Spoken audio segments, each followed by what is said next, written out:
नमस्कार, अंकिताज रेसिपी मराठी या चॅनलवरती आपले अगदी मनापासून स्वागत आहे. तर आज इथे आपण बनवणार आहे चिकन सुक्का रेसिपी. गावरान चिकन सुक्का कसं बनवायचं ते इथे आपण पाहणार आहे. चला तर रेसिपी सुरुवात करूया. तर त्याआधी लाईक, शेअर, सबस्क्राईब करून घ्या.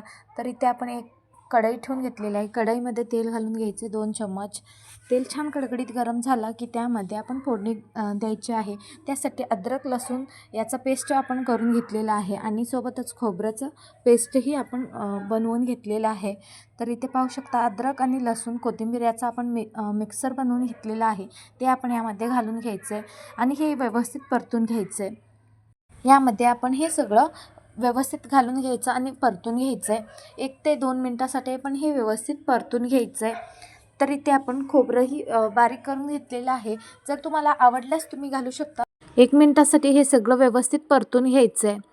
या परतून झाल्यानंतर आपण यामध्ये ऑलरेडी आपण चिकनला हळद, मीठ, तिखट हे सगळं लावून घेतलेलं आहे. त्यामध्ये लक्कीचा चिकन मसालाही आपण लावून घेतलेला आहे. तुम्ही इथे पाहू शकता ऑलरेडी आपण चिकनला हळद, मीठ हे लावून घेतलेलं आहे. तर आणखीन थोडंसं आपण हळद यामध्ये घालून घ्यायचं आहे. तर इथे आपण सर्वप्रथम हळद घालून घेऊयात. त्यानंतर आपण लक्कीचा चिकन मसाला यामध्ये घालून घ्यायचं आहे. लक्कीचा चिकन मसाला घालून आपण याला व्यवस्थित परतून घ्यायचं. यामध्ये ऑलरेडी मीठ घातलेलं आहे. तर मी इथं मीठ अजिबात घालणार नाही आहे, कारण खूप असं मीठ होईल त्यामुळे. तर इथे हे सगळं व्यवस्थित परतून घ्यायचं आहे.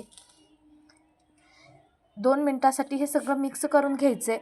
2 मिनटानंतर आपण अगदी हे स्लो फ्लेमवर हे गॅस आपण सध्याला चालू आहे. हे सगळं 2 मिनटापर्यंत आपण हे परतून घ्यायचं. ते लगेच पाणी सुटायला लागेल.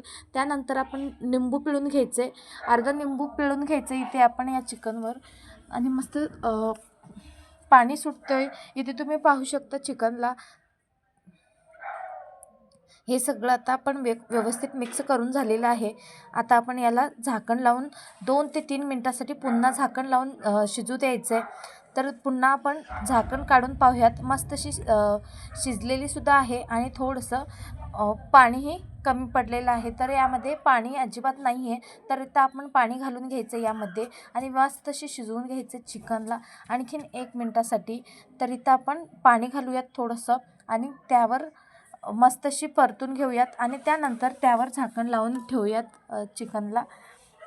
तर इथे तुम्ही पाहू शकता एकदम मस्त असा करी इथे झालेला आहे. चिकन आणखीन थोडंसं कच्चं आहे. तर त्यासाठी आपण पुन्हा थोडंसं आपण झाकण लावून मस्त शिजवून घेऊयात. तर इथे शिजवून झालेलं आहे. तर आता आपण काढून पाहूयात. इथे पाहू शकता मस्त अशी चिकन तयार झालेली आहे. मस्त अशी शिजलेली आहे. आता यामध्ये आपण घरगुती काळा मसाला इथे आपण वापरणार आहे.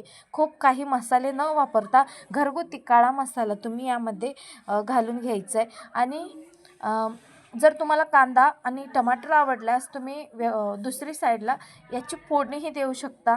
कांदा आणि टमाटर याचा आपण पेस्ट बनवून घ्यायचा आणि हे परतून घ्यायचं आणि या सुक्कं चिकन त्यामध्ये घालायचं आणि तिखट मीठ लावायचा. एकदम लाजवाब सुक्कं तयार होतो.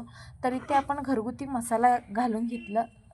घरगुती काळा मसाला इथे मी घालून घेतला आणि हे व्यवस्थित परतून घ्यायचं. 2 चम्मच मी ते काळा तिखट घरगुती वापरलेला आहे. ते आता आपण हे परतून घ्यायचं आहे. व्यवस्थित मिक्स करून घ्यायचं. सगळ्या चिकनला काळा मसाला व्यवस्थित लागलं गेलं पाहिजे.